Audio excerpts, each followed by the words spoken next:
He took this camera out, and two men propped up an alien under the arms, held its arms out, and one on one side and one on the other. And the man took a picture, a snapshot of this dead alien being propped up like a prize trophy that they had found. And so shortly after that, he put the camera back in his pocket, and some visitors showed up, and they didn't have very pleasant attitude, and there were lights all around, and people wondered what's going on. And it was the military.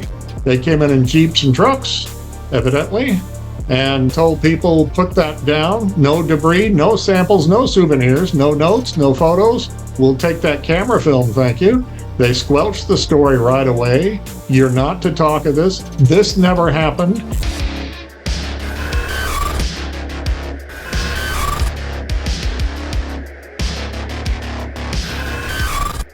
Welcome back. I'm here with Paul Blake Smith. Paul, welcome. Thanks for having me on. It's a pleasure to be here. So you've done some extensive research on the Cape Girardeau incident. What is the Cape Girardeau incident? It pales in comparison, for some reason, to Roswell. And I understand why. Roswell gets all the attention. But the Cape Girardeau UFO crash came 6 years before Roswell, and it got covered up almost within 2 or 3 hours. Mm-hmm. But bits and pieces have leaked out, and I heard so much about this around the turn of the century, I thought, where is a book about this? And I kept waiting and waiting, and I finally got tired, decided I'll research this, and I'll write a book myself. And it was pretty successful, and they showed the front cover on Ancient Aliens on one episode, and everything was going along smoothly, even though I made a few small mistakes in that book. It was my first one ever. And then recently my publisher died, and his son took over the company and folded it, and now you can't get the book. So I have an all-new, updated, and corrected and fixed-up book, and I'm looking for a new publisher. So maybe that'll be out by the end of the year. That'll have a little more information. In 1941, when this took place, my father was about 6 years old, and my grandfather was a judge in Cape Girardeau. I had no chance to ask them about this because they had passed away when I was starting to research. But in my time, my grandfather was very closed-lipped. So he didn't talk about a lot of things. So I don't actually have a memory of my grandfather remembering this. But he was one of the leading citizens of Cape Girardeau, and I'll bet he knew this story. I regret that he was so quiet. He didn't talk to a lot of people. What originally happened was in late April, and I think I may know the date of this specifically, and that's part of my new book on this, is that one night just after sunset, a farmhand was working on a farm just outside Cape Girardeau and saw something come down, crashing down, and a huge fireball went up in his field. Now, they weren't too far from the airport, so he felt that it was likely an airplane overshot the runway, the Cape Girardeau airport. There were actually two in the vicinity, and neither airfield had any lights. So it really shouldn't have been trying to land in the first place, but it wasn't a plane. There were no propellers, no wings, no exhaust. It was a circular craft that came down and crashed in this field. So he ran inside and called the operator, and they got him through to the Cape Girardeau Police Department and the fire department. They were both in the same building in those days in downtown Cape Girardeau. And they sent out a first response team.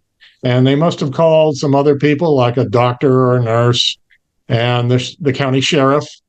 And after a while, it became clear that these were not beings from this world, that this was a round metal craft that had broken open and left a debris field of metal shards and set the field on fire, and that somebody, apparently the farmhand, it's not absolutely for certain, but it's reasonably speculated, raced over to the craft and pulled out 3 small bodies that looked like little children at first, but they had these big round heads, big black eyes, and they were your typical grays, as we would call them today. In 1941, there was almost nothing on aliens.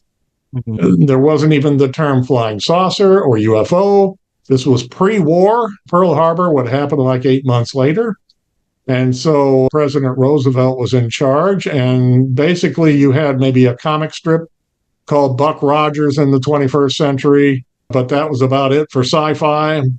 And it was not something that was mainstream. There was almost no television programming, just very, very little, and almost no one had a TV set.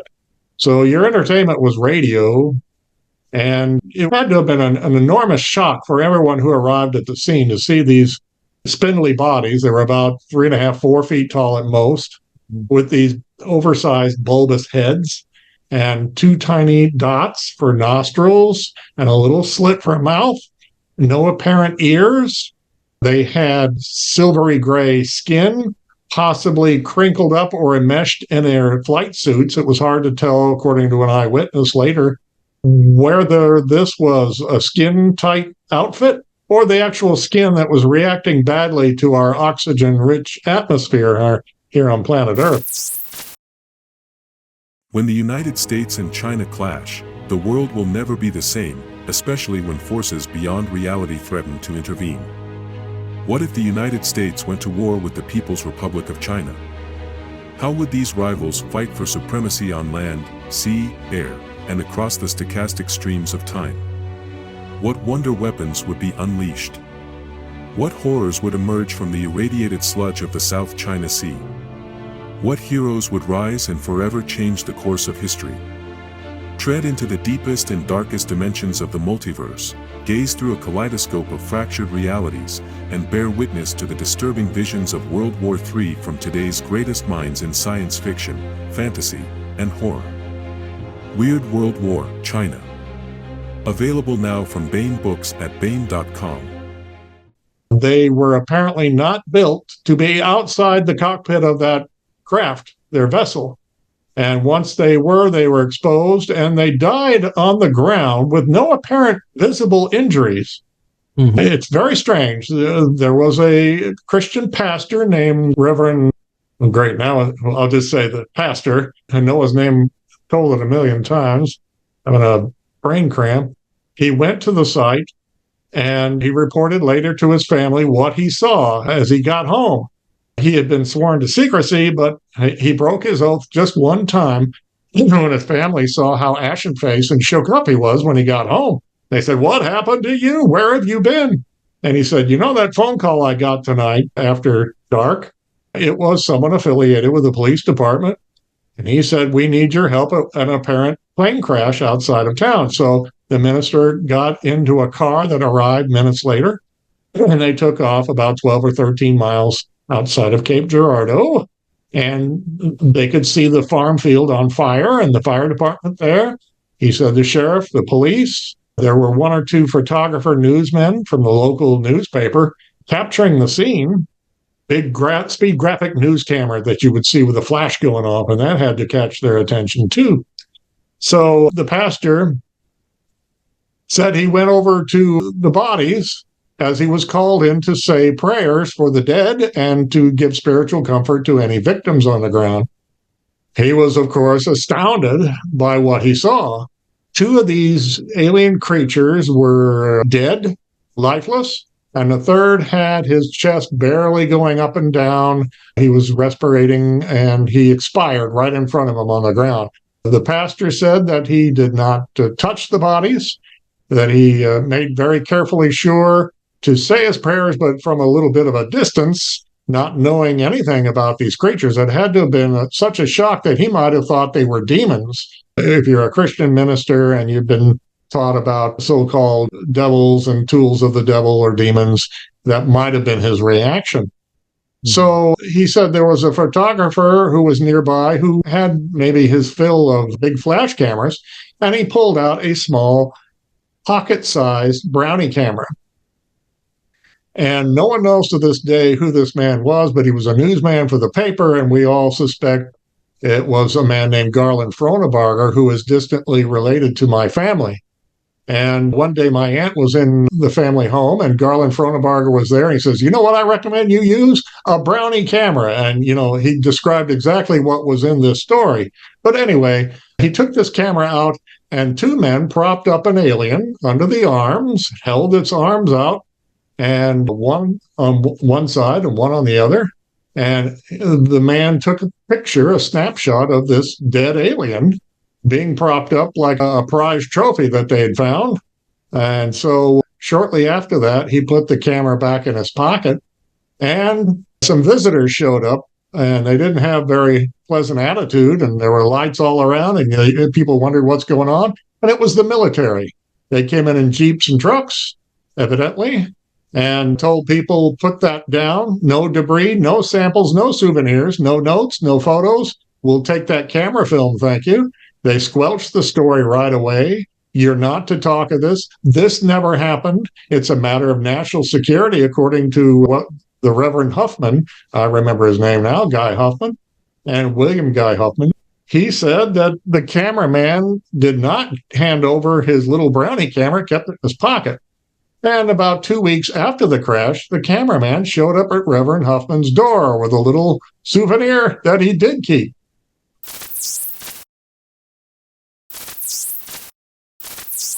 To advertise on Through a Glass Darkly, email throughaglassdarkly@gmail.com.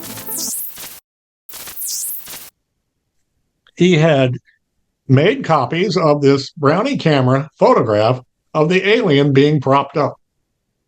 If you Google this online, you see examples of this, but it turns out those are recreations for a sci-fi channel called The Secret that ran in 2003, I think it was. They did a good job of recreating this, but to this day, no one has really seen this photograph. It disappeared. Reverend Huffman said that the newsman handed him a copy and said, I have a copy. I know you were there. I want you to have a copy too. And so that kind of indicates there could be other copies of this photograph out there, but they've either been squelched or lost, or somebody tucked them away somewhere.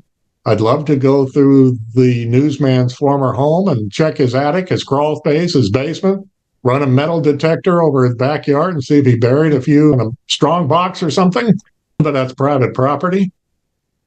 So Reverend Huffman took this photograph and didn't really want it. And the newsman went on his way. He said he was very nervous looking around, because there was an element of fear in Cape Girardeau. No one was supposed to talk about this. No one was supposed to have any hard evidence that this ever took place. And he did. So the newsman kept his mouth shut over the years. I contacted his son about 10 years ago. And he said, well, my dad never mentioned this story to me, but he could be very talkative about some things and very closed-mouthed about other things. And so it's very frustrating. He said, this could have happened, the son said, but Dad was kind of secretive about some things. So he doesn't know for sure. So the photograph has never surfaced. The Huffman family held on to it, moved to a small town in Kansas, and they invited over a man from across the street who was an insurance man who got to talking about various creatures and animals. And they said, we've got a photograph we'd like to show you. And they trotted out this photo from 1941. This had been about 1953 when this happened. The Huffman family only brought it out at occasional family parties and whispered about it in front of their granddaughter, who remembered seeing that picture for about a dozen times. She just got a little glance at it each time and said it's just what grandfather described, this creepy-looking alien being propped up by two men on a farm at night. So the man, the insurance man, said, I'm going to look into this photograph. I know something about photography. I have a friend who knows about zoology. Maybe he can tell what this creature is. And he took off with the picture and he never came back. And there goes their only hard proof.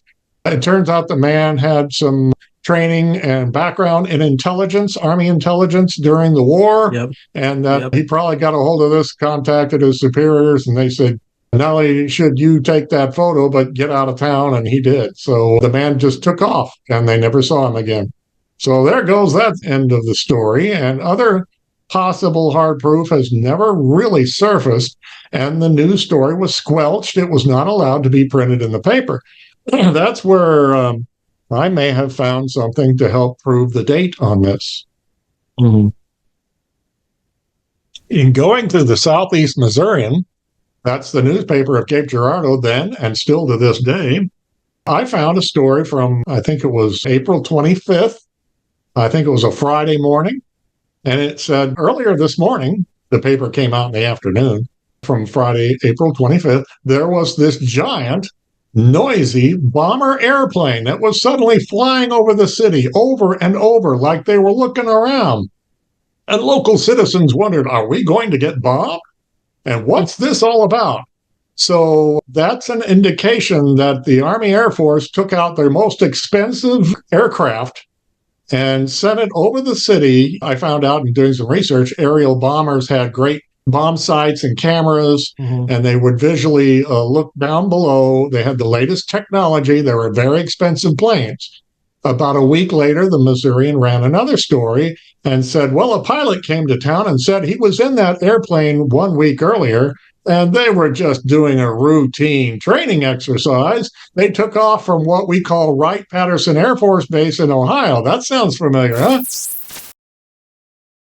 And they just happened to pick Cape Girardeau, Missouri, to take a plane over and fly around. So from this, we can logically guess that the accident could well have taken place Thursday night, April 24th, which would have been a night that a minister would have been available.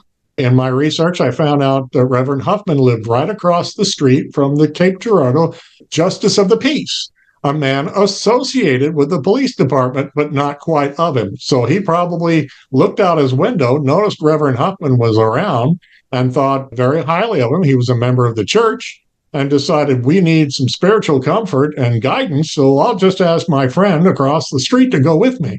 It makes logical sense because Cape Girardeau was a very religious community. And looking up information in the newspapers, every Sunday they would have the attendance for all the churches in town, like a box score for sports. And, it was an important thing to go to church. So they thought very highly of that Christian factor in this story. And that's why you would involve a local minister who was trusted and not out there. Reverend Huffman, I researched, and he's a very good man, not a drinker, didn't tell tall tales. He was actually a very quiet man. And his family said that he got even more quiet and introspective and open to the possibilities of God's creations in life after this incident. But he held on to his word. He told his story that night to his family and never talked again. The granddaughter got a hold of the story by talking to her grandmother, who was ill with cancer in the early 1980s. Reverend Huffman died in 1959, but his wife did not die until 1984.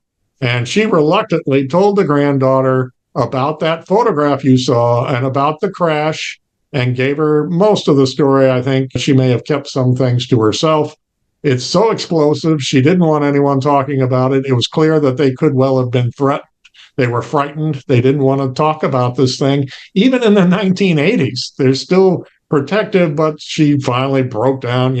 She's on essentially her deathbed with cancer and thought, well, let's go ahead and tell this story. Now, speaking on being on your deathbed, there was a Cape Girardeau fireman. And he read this story of the Reverend Huffman and said to his family, gather them together, I have stage 4 cancer, and I'm going to tell you this Reverend Huffman story is absolutely 100% correct. He said, because I was there, I fought the fire, I saw the bodies, I saw the spacecraft, it's real. He said the Army came in and addressed us and ordered us no souvenirs, put everything back down on the ground. And they caught him, that fireman. His name was Walter Reynolds, I think it was. And they caught him sticking a piece of metal debris from the crash into his pocket. And they chewed him out, forced him to hand it back, and then they kicked him out of the site, he said. And in the days after, he said he was sure he was being watched around town and his phone was tapped. So I thought, phone was tapped? Well, I looked it up, and the FBI was crazy about tapping people's phones. Later in 1941, they tapped JFK's phones. He was a young Navy officer at the Office of Naval Intelligence and found out the juiciest information. And he had a lot of girlfriends he liked to impress, so they started tapping his phone. And the FBI had this big, thick book. They had to start a second book on all the phones that they were tapping and security issues they thought they could get away with. And they did get away with it. There were laws against wiretapping in those days, but they easily skirted around it as a matter of national security and government importance, blah, blah, blah. So I was at first skeptical of the minister's story that the FBI was in town, but this fireman's story seems to bear that out. And in reviewing newspaper stories, the FBI did indeed open its own field office in Cape Girardeau in early March, 1 month before the crash. And so they really would have sent an FBI agent over there. That's what Reverend Huffman said he saw, an FBI man at the crash. His name was Arlen Jones. So Mr. Jones lived on Broadway, I found out, and had an office in the post office, and he would be naturally someone you would call for what you would think would be at first an airplane crash. You got to make sure there's no sabotage, that this was maybe pilot error, mechanical error, and you would make sure also that the crime scene was not looted or the crash scene. So it would have been something you would have notified the FBI about. And it makes sense. And maybe J. Edgar Hoover got a phone call that night, and he knew at least some of the story. It would be so incredible. I think of national importance, and the military just told you this is a matter of national security. I think he would have defied the order to silence and would have gotten on the phone to Hoover at some point, but that's just speculation, yeah. Hoover issued a memo one time on UFO recoveries, and he mentioned, well, one time the Army got a hold of this in like LA or SA, or he wrote to some sort of cursive, and he said the Army wouldn't let us have it for inspection. And that's his handwriting on an actual FBI memo. Could that have been the Cape Girardeau affair? I don't know.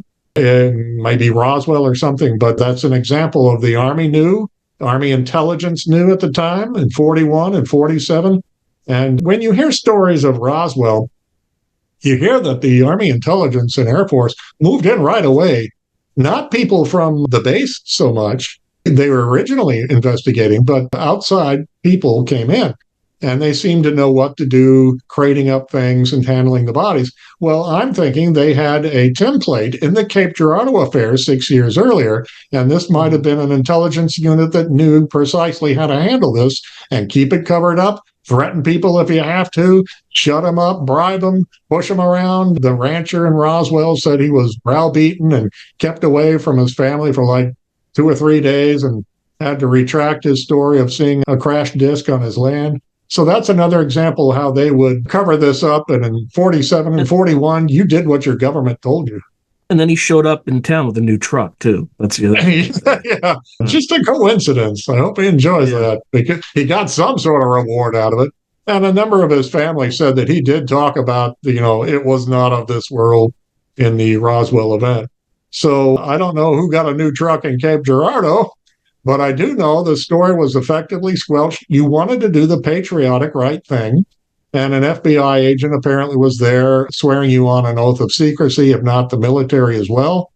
There is one person who wrote to me and said, my mother was like a teenager, young teenager, let's say 13, on her way to school in Reverend Huffman's neighborhood and walked right past his house one morning, like 7 a.m. And there he was outside, all kind of haggard, pale, maybe unshaven, and he looked terrible. And she said, what happened to you? And supposedly, according to the mother telling the story to the son who told me, Reverend Huffman says, I've been up all night. You wouldn't believe what happened to me. There was this crash outside of town, and they weren't from this world. And he was trying to do something normal, which was gardening, which apparently he was fond of roses, and he did lots of gardening in his yard. So that story makes sense. So he may have told this little girl who told her son one day, and he in turn told me. I also heard from a man who used to know the Cape Girardeau Fire Department chief, and he retired in the 1980s and passed away. But the man said, my boss talked to a relative of the fire chief. Fire chief told him the whole story, said the bodies really were creepy. It was the most astonishing thing he'd ever seen. They were, just as Reverend Huffman said, these huge bulbous head, gray, spindly aliens, almost like lifeless dolls. And the story hangs together. I've got about 16, 17 clues that point to this one specific area outside of town. I'm not going to tell anyone any more than that. I don't want someone suing me for the whole world descending upon the farm crash site and saying, well, Paul Blake Smith told all about it in his book. But people can kind of put 2 and 2 together and investigate on their own. I can't stop them from doing that. but I don't want the responsibility in case busloads of people start arriving and traipsing around in this farm area, leaving debris or going to the bathroom or trying to dig up your land to find pieces of the crash, demanding to know where are those alien bodies at. It would be a security nightmare. None of those properties are fenced in. They're someone's home and property for business. So you definitely don't want this. It would be very different from Roswell, which was out in the middle of nowhere, and you could go driving around all day and not really run into anyone who says, get off my land. In Cape Girardeau, it would be very different. Now, were there any military bases nearby? Yes and no. Cape Girardeau was home to a National Guard armory where citizens who were also part of the Army trained. In 1906, there was a young private in the Army who trained in Cape Girardeau and lived there that summer. His name was Harry Truman. He got to know various people, including newsman Garland Fronabarger, way back then. So I think Truman was in Washington, D.C. on the night of the crash, and I think he found out at some point. There is something called the White Hot Report from General Twining to President Truman regarding the Roswell crash of New Mexico.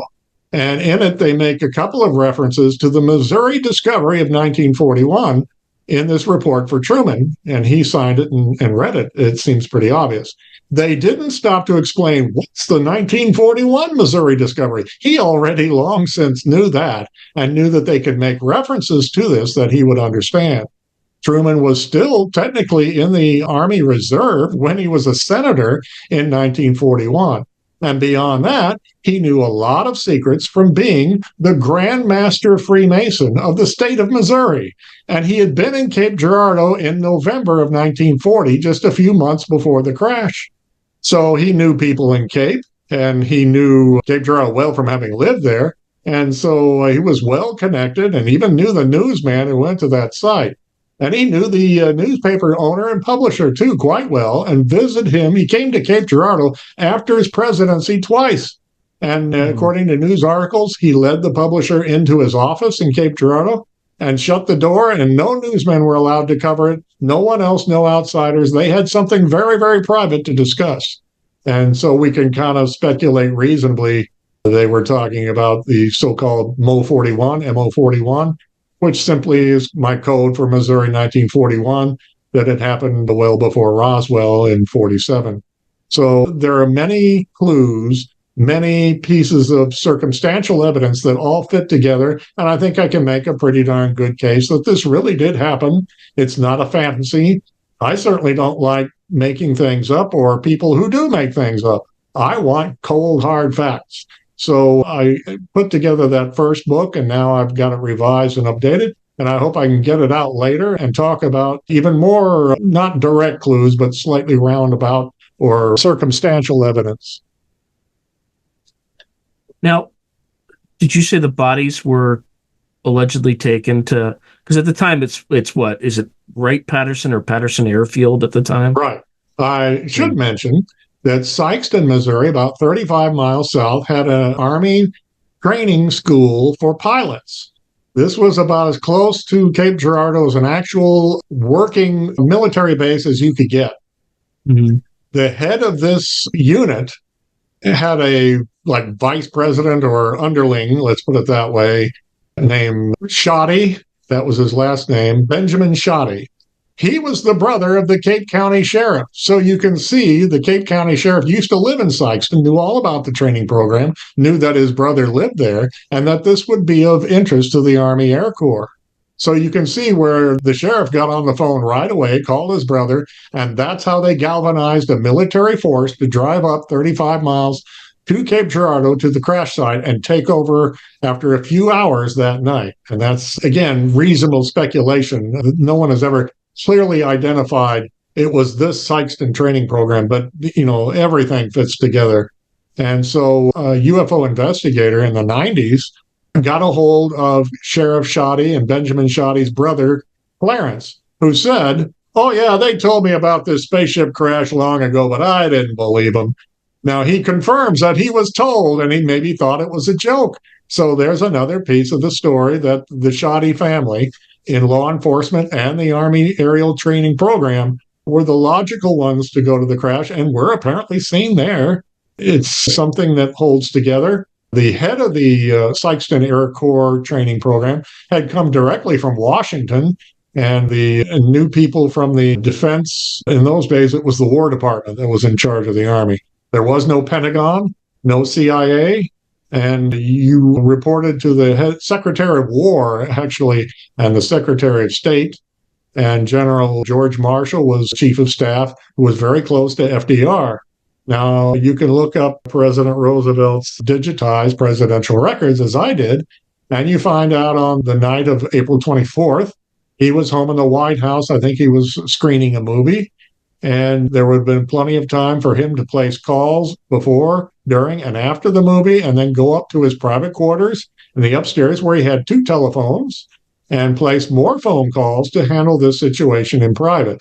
The list of phone calls going in and going out were not kept, so we're a little stymied there.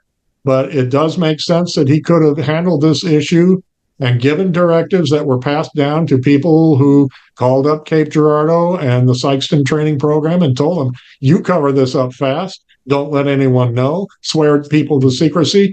And they apparently took the evidence, they scooped it all up, including the bodies, and drove it back down to Sykeston. Now, there's a story from an investigative reporter named Linda L. Wallace, who's done very fine work on this tale. She had a father who was part of that Sykeston training program, and he didn't want to talk about it in his lifetime. But she began asking questions of people who knew him and knew the training program. And she said, we had a relative who worked near the base and said one day this enormous bomber-like airplane landed on the airfield and outstepped all of these armed guards to protect the plane. And, you were told to stay away from this airplane. Something big was up one day, but she couldn't pin it down to a specific day. But now we know that an aerial bomber, an enormous, noisy plane was flying over and over Cape Girardeau. Where could it have gone? To where they stored the bodies, very likely.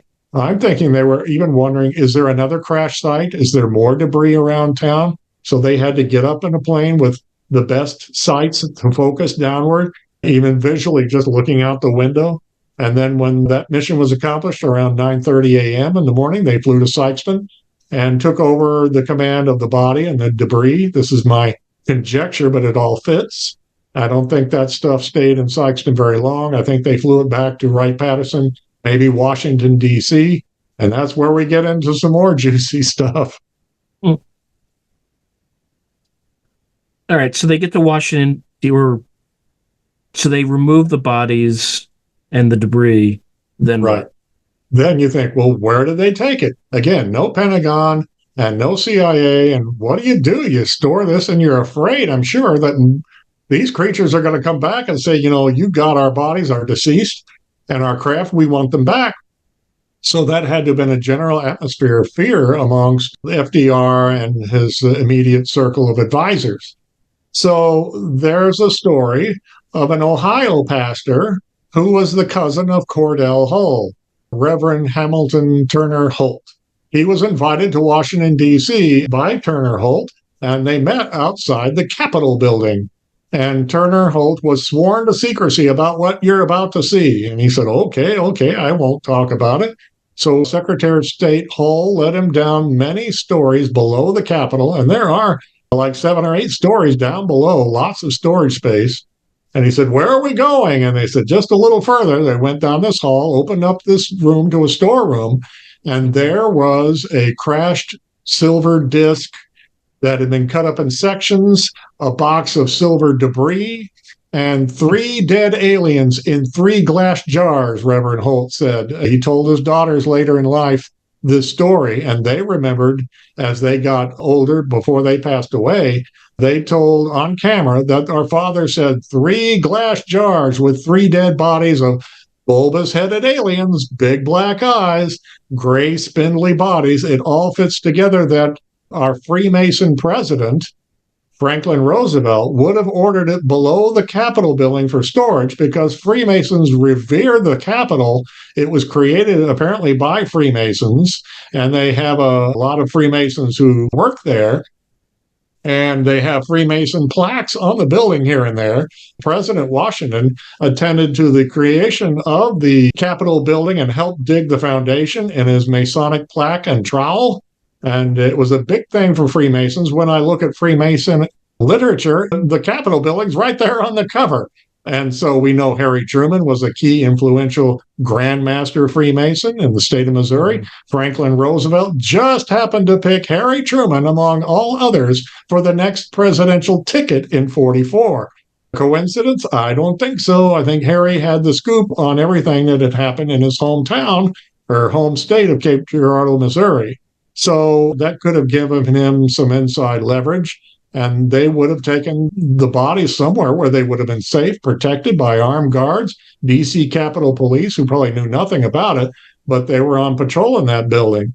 And the Army had a liaison office down below the surface of the building where all the congressmen and senators worked. So it all fits together that they could kind of keep an eye on these bodies until what I call the heat died down. They were probably waiting for any sort of report to come in. We've had a sighting of a ship. There's been another crash, or we're being invaded in Washington State or Texas or something. But everything went quietly, went smoothly. So I think they probably turned the bodies and the debris over to scientists like Dr. Vannevar Bush and possibly even Einstein. There's a report, supposedly a memo mentioning Dr. Bush, signed by President Roosevelt, an Oval Office memo, a couple of them, mentioning the Non-Terrestrial Science and Technology Committee. Gee, what a coincidence that he would create that in 1941. And so it all hangs together how they would want to weaponize the recoveries and use them for an impending war, which did indeed break out in December of 1941. So we had to defend ourselves. Things were looking really bad. People may not remember this, but it was looking really bad in the first year or two of the war. The Nazis, the Italians in Germany, the Japanese were running roughshod over the forces of democracy. And we had to come up with some sort of weapon, a super weapon of war, as Roosevelt put it. And we eventually did, the atom bomb. So it makes sense for the top scientists to review this and their propulsion system and what made it go and how can we turn this into maybe our own aircraft or our own bombs or weapons. And have you ever been able to track down any of the alleged military witnesses at the time? I guess not. No, I got a call from a man who said, my father worked in the Roosevelt administration. And he said, on my last day of school, sometime in the early 40s, he said, it was late May. And he said, my dad picked me up from school and we went over to the Capitol building. We used the little underground train system that they still have to this day. We got out, we went down a long hallway, and he opened up his door to a storeroom, and there were these glass jars with aliens inside. He said, I saw it. I'll never forget that. I was just a schoolboy on my last day of school. Said the father didn't have much comment about it to him. He didn't probably want his son to start talking and tell everyone he knew. But he said, my dad said, oh, this must be some sort of storeroom. And they got out of there and shut the door. But he saw the craft cut up in sections and the dead bodies. And he wanted me to know this as he was getting older, and he didn't want the story to die out. So that's part of my book, too. But as far as a military officer, I guess not. That would have been the people with the most to lose. You start talking about what you did in the military, you might find yourself demoted, your pension cut, or kicked out of the military with no salary or no benefits. So you followed orders or else in those days. And in the decades afterwards, too. Now, this is a weird question, but I'm just curious. Weird away. The first responders that showed up, when, it probably most, if not all of them, are deceased by this point, I would imagine. Oh, yeah. But was there like a higher than normal cancer rate or anything like that? Yeah, that's a good question. I'm not sure if I've been asked that. That's a pretty good question. I don't know for sure. And I also wonder, was there a radiated field where the crop does not grow anymore? And I've seen an area that kind of semi-qualifies for that as a possibility, but I don't know for sure. I don't know. I did check the newspapers in the days to come for any like firemen or policemen who checked into the hospital like they'd gotten ill. I didn't notice anything unusual. Maybe a name or two could have slipped past me that I didn't know they were on the police force. But I don't know of any offhand, but I think that's an interesting speculative scenario that from handling these things, you could have gotten sick, and whether it's cancer or something else. I don't recall Reverend Huffman and his family saying if he ever grew ill, he was very close to the bodies but did not touch them. So the fire was put out by the fire department, and people were gathered together and ordered not to speak of it. And I'm finding out that that was mostly held to, and that not only is everyone from the crash deceased, but now their children are deceased. And so the grandkids may not have known or been told. And the story is kind of semi-died out. It's very frustrating, yet trying to get a hard piece of evidence for this is like trying to nail Jell-O to a wall. It's tantalizing, but, it's so long ago, over 80 years ago, we may never get the whole truth. I found another lead, and I can't get access to an elderly woman who said her husband was back then the young farmhand who saw it happen and called it in. And he told her, but he told her to keep her mouth shut, and she's not talking to anyone. She had mentioned offhand to somebody who told me that she did talk about this guy. He wasn't even her boyfriend at the time. They got married, and they met after the war when he came home from service. They married, and over the years, he told her the story. And she's like in her late 90s and in apparently a nursing home if she's even still alive. I found 3 different addresses for her, and all 3 of my letters were sent back undeliverable. So if you're in a nursing home, assisted living, they will not give you information anymore on that. Or even in a hospital, they won't tell the public, anything. They're very scared of violating patients' privacy rights. All right, another weird question. Did they run any time experiments on the crash site? So in other words, you kind of put a clock in the debris zone and then you put one outside of the debris zone and look for any temporal differences. Not that I know of. I don't know if that was done. It's an interesting scenario. And if it could be done to this day, if you could find out the very spot and see what, let's say, a magnetometer would come up with, dowsing rods, even a compass, a clock. Is it still in some way affected or radiated? I don't know. Sorry. I wish I had some answers. I think these are very good questions, not weird at all. Yeah, I think the Soviets did things like that when they came across crash sites. And typically, shortly after the crash, there would be time distortions in that particular site. I know with the Travis Walton incident, the place I think where that craft had landed, I think the vegetation actually grew faster. Oh. Right now is it because there was some weird effect of radiation that caused it to grow faster, or was was time sped up in that particular region? I don't know. That's very interesting. Maybe I'll look for increased crop growth next time I'm using like Google Earth instead of possible barren area. What other curiosities about this particular incident do you think also are important to mention? Was there anything, additional high strangeness associated with it? At the scene or in Cape Girardeau, I'm not aware of anything. Another little piece of information is within the past year, a Canadian member of parliament sent a letter to his higher-ups in the cabinet and asked for information on UFO crashes. That he said it was my understanding that we were part of the Five Eyes program that was begun long ago that dealt with keeping an eye out for UFOs and UFO crashes. Well, if you look up the Five Eyes program, guess who started that? In the spring of 1941, Franklin Roosevelt just happened to put together this program of keeping your eyes on the skies before America even entered the war with countries like Canada, Australia, England, and such. It was begun in the weeks after the Cape Girardeau UFO crash. So that's another little clue that the government and Roosevelt knew and were worried and would naturally use, well, there's a war going on in other parts of Europe. We'll use that as an excuse for national defense. But as far as any kind of high strangeness that popped up back then. I did put together a few UFO sightings in Cape Girardeau over the years in my newest book on this, including one woman who claims she saw a kind of Mothman creature a few years ago.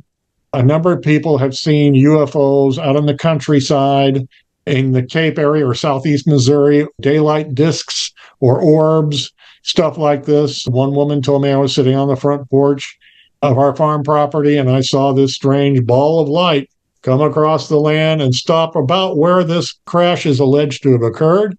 And then it went headed off to the airport. And it was just like this ball of light with nothing else, no craft around it. And it was very strange. And so it's possible that these sort of things went on, but again, people were afraid to talk. One woman said, I think in the late 1980s, early 90s, she was on a farm not too far away from the crash site and said two government men showed up and started asking questions like, what's that important radio tower in town? And oh, by the way, have you been aware of any strange stories from like the 1940s of what went on here? And, you know, they were edging around it without saying it directly. But obviously, that shows the government was still interested in this story and keeping the lid on it. A friend of mine from high school started researching on his own, he tells me, around the year 2001 or 2, and went to the library and looked up local books on UFOs and asked a few questions. The librarian told him in his next time to the library, there were two men in suits here asking about you and what books you were checking out and what questions you were asking. Like, holy smokes, the government's still looking into this? Yeah. That was in 2001? They were still cared about that? I think things have gotten so far out there that they've kind of given up on trying to keep the lid on this and other stories. But that is a little scary that this happened over 20 years ago now. It seems like a long time ago, maybe not to you and me, but that the government was still suspicious and following you around or maybe checking your phone or who you've been talking to even back then.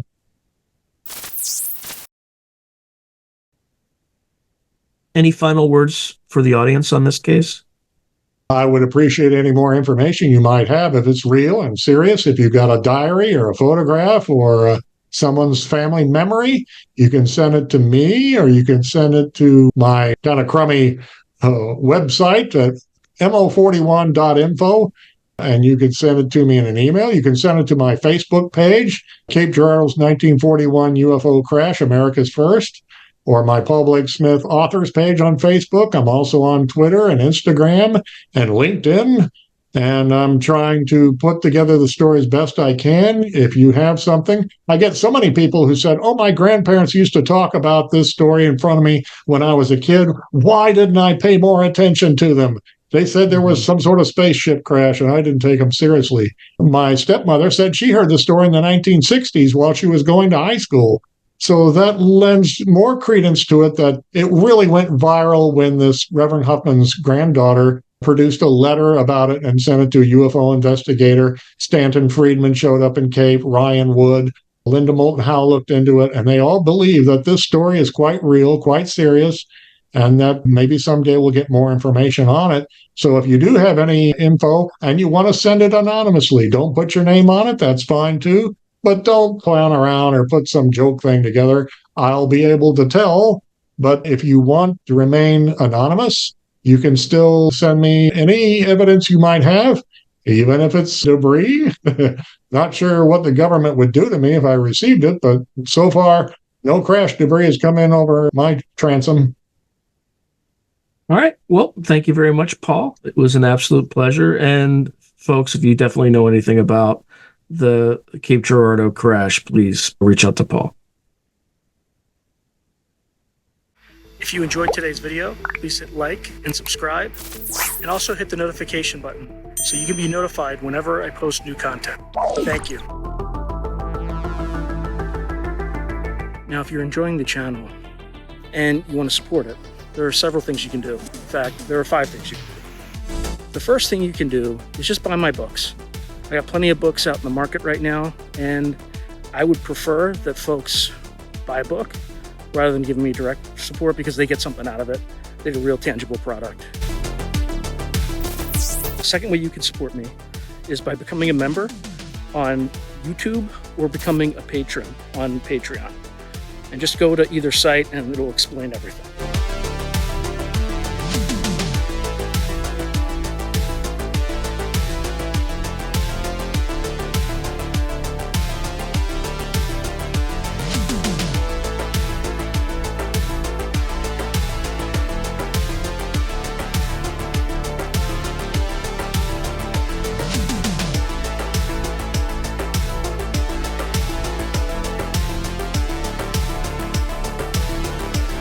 The third way you can support the channel is by checking out my merch site, which is here. There's plenty of stuff that you could get to support the channel. And I'd appreciate that you have it and can wear it. Not only do you help support the channel, but you also help promote the channel, and I appreciate that. The fourth way that you can support the channel, and this is really easy, is anytime you want to buy something on Amazon, literally just go to the description below and click on any link, literally any link. The channel gets a cut of that, and it costs you no extra money. You just go through the link, as I'm part of the Amazon Affiliates Club. The fifth and final way you can support the channel is through donations. Now, I don't prefer these because it's more of a expression of gratitude, but you don't really get anything out of it as a subscriber to the channel. However, if you decide to do these options, there's two options. There's Buy Me a Coffee, which is a separate site, and there's also, you can go through YouTube with either a super chat, super sticker, or a super thanks. Again, I prefer Buy Me a Coffee because that organization takes less money than Amazon does. But either way, I appreciate any support you are willing to give the channel. So thank you very much and keep watching. I really appreciate it.